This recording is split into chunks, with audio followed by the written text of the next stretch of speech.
Everyone welcome back to हाम्रो YouTube च्यानलमा सबैजनालाई स्वागत छ। सो साथीहरू आज फेरि पनि आइसकेको छ हजुरहरूको सामने एउटा इन्ट्रेस्टिङ भिडियो।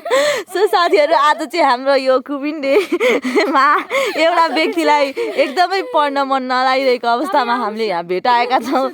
सो हाम्रो विपना म्यामले चाहिँ उहाँलाई चाहिँ केही आइडियाहरू दिँदै हुनुहुन्छ। उहाँले आइडियाको रुल्स फलो गर्नु भएन भने उहाँले यो खानुहुन्छ।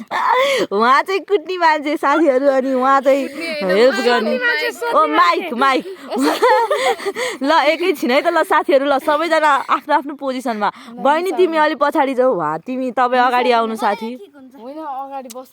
तिमी यता बस सानो, अनि तिमी यता बस, अनि तिमी अलि यता आऊ। सो साथीहरू आज चाहिँ हामी यहाँनिर इन्टरभ्यू जस्तै कुराहरू गर्दैछौँ साथीहरू, होइन। अब खासै हामीलाई बोल्न त आउँदैन है। ल सबैजनालाई नमस्ते। म चाहिँ आज पढाइको बारेमा थोरै इन्टरभ्यू हाम्रो एकजना म्याम हुनुहुन्छ, अनि अर्कोजना चाहिँ हाम्रो स्टुडेन्ट हुनुहुन्छ। उहाँलाई चाहिँ बिचमै पढाइ छोड्नको लागि केही बाध्यताहरू अथवा केही कुराहरू भइरहेको छ, त्यही भएर म चाहिँ उहाँहरूको इन्टरभ्यू लिन आइरहेको छु। सुरु गरौँ साथीहरू आजको छोटो अनि मिठो इन्टरभ्यूमा। ल तपाईँको नाम भनिदिनुहोस्। नाम हुनुहुन्छ फर्स्ट टाइम मिडियामा आउँदै हुनुहुन्छ, त्यही भएर उहाँलाई बोल्नको लागि धेरै गाह्रो भइरहेको छ। हेर्नुहोस् साथीहरू, यहाँको दृश्य चाहिँ यस्तो छ। ल आफ्नो परिचय दिनुहोस् थोरै। मेरो नाम चाहिँ विपना, म चाहिँ यहीँ म चाहिँ आज इन्टरभ्यूमा ल। सो साथीहरू, उहाँले चाहिँ आफ्नो परिचय दिनु भइसकेको छ। म पनि थोरै केही दिन्छु। उहाँ चाहिँ एकदमै यो समाजको जान्ने सुन्ने अथवा अलिक पढे लेखेको मान्छे, त्यही भएर उहाँले चाहिँ उहाँको लागि केही कुराहरू ठिक पार्नु भएको छ। सो साथीहरू, अब हामी उहाँतिर क्वेसन जान्छौँ। तपाईँ भन्नुहोस् तपाईँको नाम परिचय थोरै। उठेर परिचय साथी भन के हुन्न कि। म चाहिँ केही परिस्थितिले गर्दा तपाईँ पढाइ छोड्दै हुनुहुन्छ।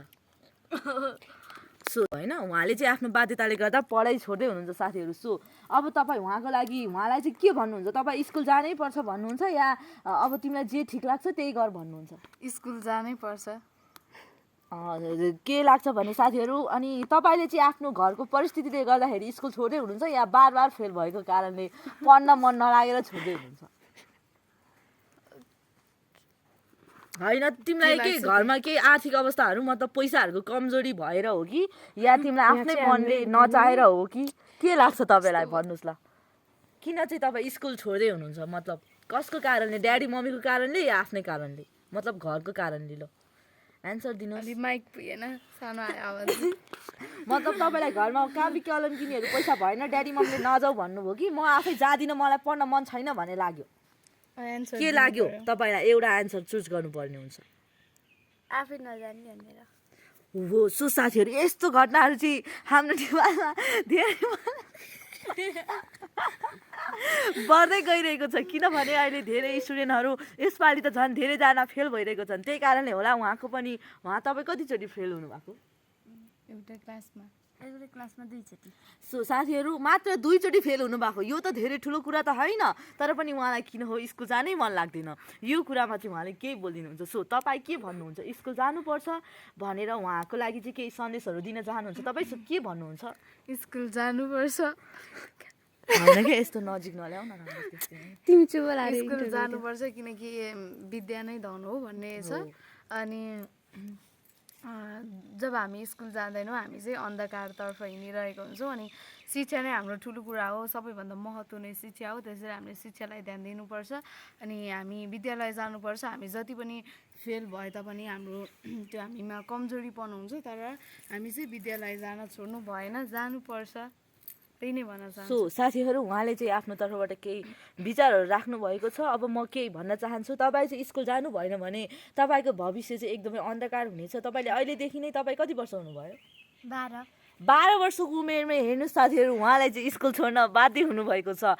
त्यो त थाहा छैन उहाँको परिवार कस्तो छ। सो हामी उहाँको परिवारमा पनि पछि गएर कुराकानी गर्ने नै छौँ। अहिले चाहिँ हामी उहाँसँग कुराकानी गर्नेछौँ।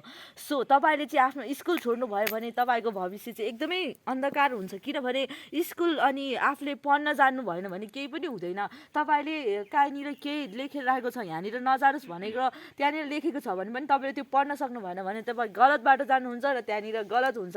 त्यसै कारणले पनि तपाईँले पढ्नै पर्नेछ। सो तपाईँलाई के लाग्यो? अब म पढ्छु भन्ने लाग्यो कि पढ्दिनँ भन्ने लाग्यो? पढ्छु। तपाईँले यो झुट बोल्नु भएको रहेछ भने यसो साथीहरू हामी तपाईँहरूलाई देखाउने नै छौँ। उहाँको स्कुल चाहिँ कति वैशाखको 7 गतेदेखि खुल्दैछ। आजको मिति चाहिँ 2081 12 महिना आज 27 गते हो। 28 गते साथीहरू त्यस्तै बुझ्नु। मलाई पनि झिकझिक थाहा छैन होइन। सो उहाँ चाहिँ 7 गतेदेखि स्कुल जानु भएन भने यही भिडियोमा हामी जोडेर भनेर हामी हाल्ने नै छौँ। सो साथी दर्शकहरू पनि हुनुहुन्छ, उहाँहरूको उता पनि हुनुहुन्छ, उहाँहरूको प्रतिक्रिया लिन बाँकी नै छ। सो साथीहरू म उहाँहरूको कुरा एकछिन लिने नै छु, एकैछिन है त साथी। ल तपाईँलाई चाहिँ हाम्रो कुरा सुनेर कस्तो लाग्यो? उहाँ स्कुल जानुहुन्छ जस्तो लाग्यो या जानुहुन्न जस्तो लाग्यो? खै जानुहुन्न जस्तो लाग्यो।